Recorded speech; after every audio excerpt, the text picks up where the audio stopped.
these intelligence services have been very successful over the years in recruiting people and having them deeply in bed inside Iran. We saw that with the whole drone operation that took place during the 12-day war, where suddenly secret drone factories emerged out of nowhere, and these cars were driving around launching drones. This happened right under the nose of the Iranian government. Now, the Iranian government was able to roll up this network, but the implication was, and the former Mossad director Cohen hinted, he said, "We've got more up our sleeve." I think this was it. The international foreign intelligence services orchestrated a monetary crisis, a collapse of confidence in the Iranian crisis that led to legitimate demonstrations in the street. And for 2 days, the Iranians went to the street peacefully, and the Iranian government let them demonstrate. And then on the third day, these cells were activated.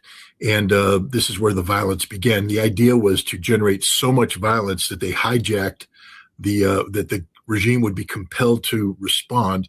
And then the orchestrators would be able to hijack this. And at the same time, there would be airstrikes that would suppress the government's ability to react. And this would allow a revolution to take place. And they got almost to that point. The problem was the Iranian government nipped it in the bud sooner than they were supposed to because of effective intelligence. The Mossad and MI6 and the CIA made extensive use of Starlink as a mechanism of communication.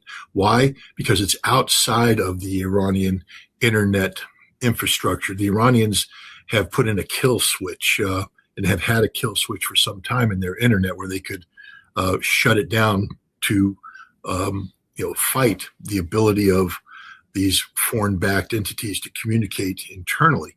And so to overcome that, and this is something that happened in the summer of 2023, is that the Iranians were very effective in shutting down these cells because they could control the internet connectivity inside Iran. So Starlink was supposed to solve this problem.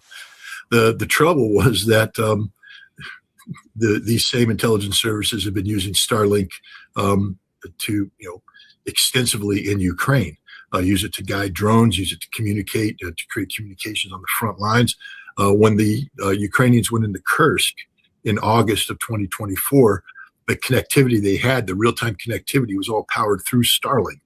And the Russians were quick I remember talking to Abdi Aladinov about this, and the Russians learned that Starlink was a problem. So the Russians developed two unique capabilities. One is to track Starlink at its source and at its destination, meaning that if you use Starlink, the Russians are able to tell, what the point-to-point connectivity is and where it is geographically.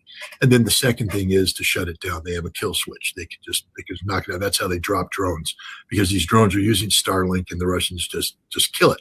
They provided this technology to the Iranians, and the Iranians used it to good effect. They were able to monitor real-time the communications being received by these Mossad, MI6, CIA operatives from their controllers overseas. Not only were they made aware of the orders being given, but who was receiving the orders and where they were located. And then what they did is they went in and they rolled them up and they shut it down. And now the Mossad and MI6 and the CIA, they can't talk to anybody. This is why you saw this huge thing. Why are the Iranians shutting down? If they say they're not murdering these people, why are they keeping the internet shut down? Well, they're keeping the internet shut down because they don't want the CIA, the Mossad, and everybody else to communicate with what's left. They're trying to left. And very effective. At last gasp desperation, the Israelis sent huge packages of Starlink upgrades because maybe they thought, maybe there was a glitch. So let's send them new Starlink modules. And the Iranians were monitoring that, and they rolled it up and they captured it all. And because of this, they shut it down too soon, and the airstrikes didn't happen. And so there was a gap, and that's why they ended up not launching the airstrikes, because the airstrikes were no longer linked to activities on the ground and would be ineffective.